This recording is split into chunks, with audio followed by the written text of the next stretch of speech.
much today. For his clothes, I'm going to make jeans. When I do make jeans, I usually use B21, B23, and B24. I'm going to start with my B21, and I'm going to start on the outside edges, underneath his shirt, kind of flicking a little bit, and along the inseam. Okay. And I'm going to go back in with my B23. Whoopsie. I'm going to add a little bit of definition here.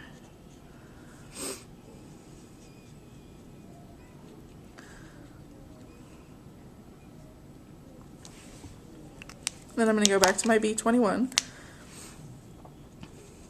And I'm going to kind of swirl that out. This is where I use the swirling technique. And notice how I'm still trying to leave a little bit of white in the middle. That's because that's going to be like the faded lightest part of the jean, so I kind of want to still leave that in there. Then I'm going to take my B24 and I'm going to go back in underneath the shirt and add one last layer of color there. Then I'm going to go back to my B21 and I'm going to fill the jeans the rest of the way in.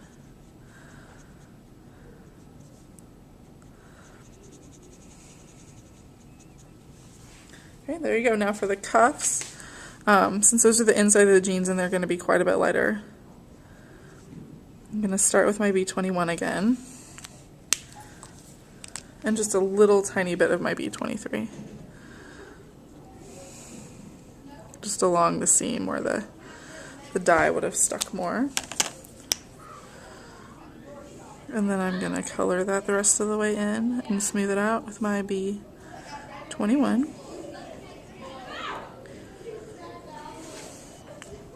And I think I want a little bit of separation between the cuff and the pant leg, so I'm going to take my B23 and I'm going to put a little edge in here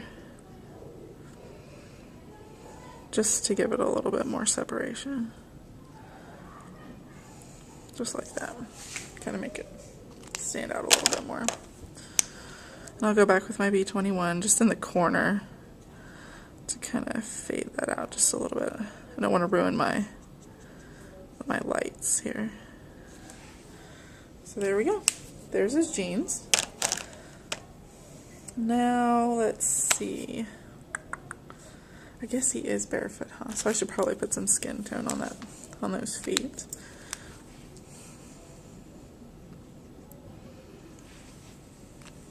I always forget the neck too.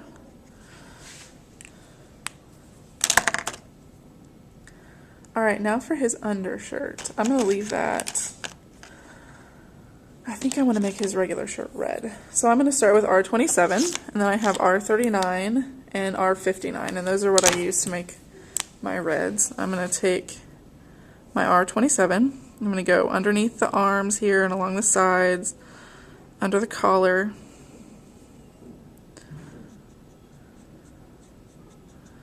And here. See, kind of bulges out to the middle. Okay, so I start with that. And then I'm going to take my R59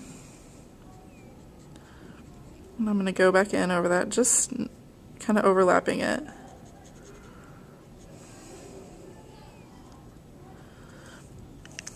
Now I'm going to go back with my R27, doing little round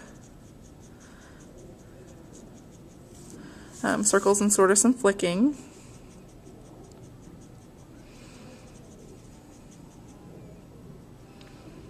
Okay, so there's my next layer.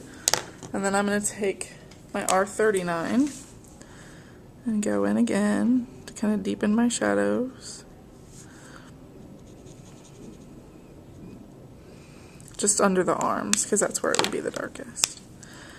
And then I go back with my R27 and I fill the rest of the way in.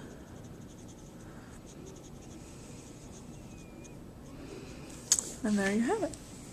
There's his stomach. Now for his sleeves, same thing. Go in with the R27. And his collar I'll do at the same time too. take my lighter color and put it where the shadows are going to be, and then I go in with my R59 and put in the shadows. And this one I'll just do one layer of shadows, I don't need to. So I'll fill in the rest of the way with my R27.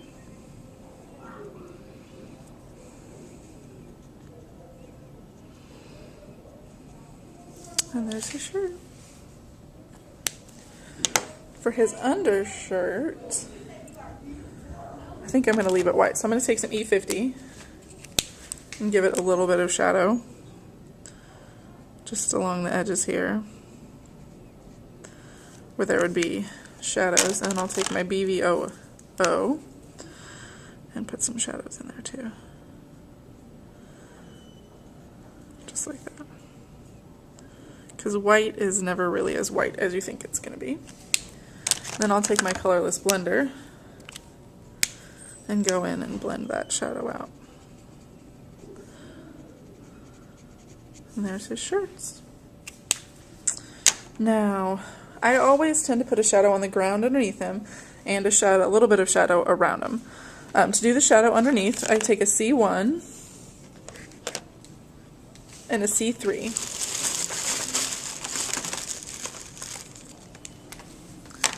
And my colorless blender, and I start with the C1.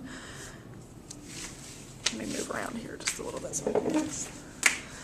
So I take my C1 and I go underneath his feet, kind of flicking out, kind of thinking about what shape he is and what that cast shadow is going to look like a little bit. So it's going to be a little bit thicker in the middle and extend out from the sides.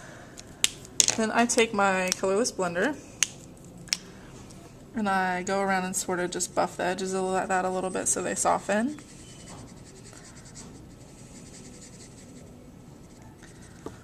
And then I take my C3 and just where he touches the ground, I darken, and just a little bit out from that. So it kind of anchors him down to the page. And that's the shadow on the ground, just subtle, just something a little bit. For the shadows around Ian that I usually would put in there, I'm going to take my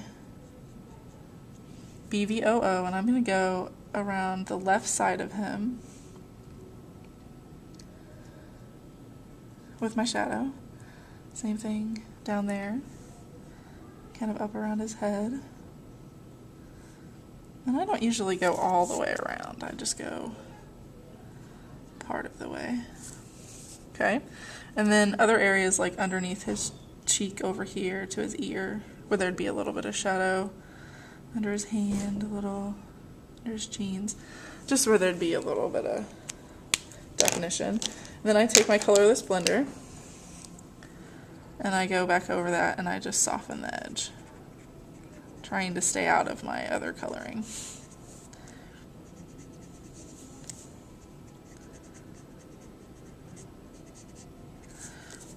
Just to give him a little bit of an edge.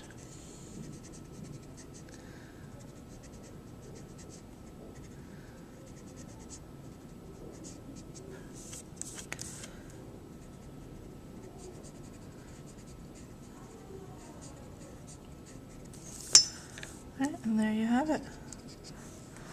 There's Ian, all done and ready to go, ready to be cut and put on a card.